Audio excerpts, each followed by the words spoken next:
All right. Let me just ask you on something that you always state, that you want the Israelis to abide by the laws of war.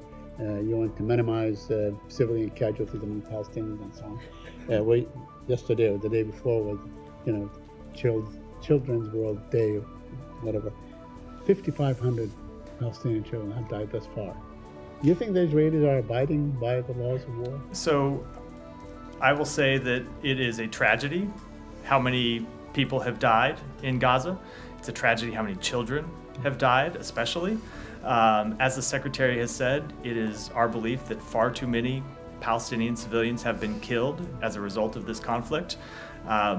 We continue to engage with the government of Israel about steps we believe they should take to minimize civilian casualties. It is an ongoing conversation between our two governments, and we continue to engage with them on every possible measure they can take to ensure that civilians are not in harm's way as they conduct legitimate military operations. And I do want to remind everyone again that the reason why this is so difficult even in most conflicts, is because Hamas embeds itself inside civilian targets. And so Israel faces this difficult situation where there are legitimate military targets, terrorists who launched an attack against the Israeli public and who have said they want to continue launching terrorist attacks against the Israeli public, and in fact continue to launch rockets, even in the past few days, against the Israeli public. And Israel has a right and obligation to take military action to try to bring those terrorists to justice, but their burden is in no way lessened to minimize civilian harm. And so that is what we continue to emphasize to them in all of our conversations with them, including concrete steps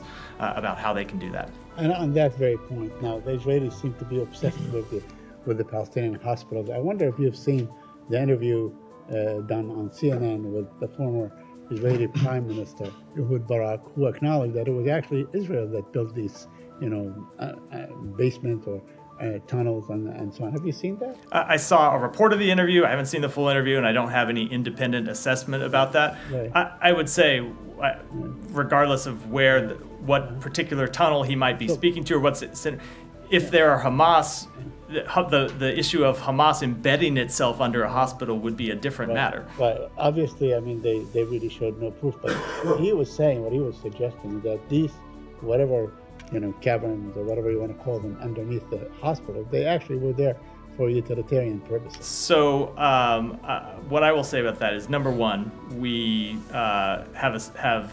we've assessed, but it's public knowledge at this point, shown over many years, that Hamas has also built its own tunnels, regardless of that.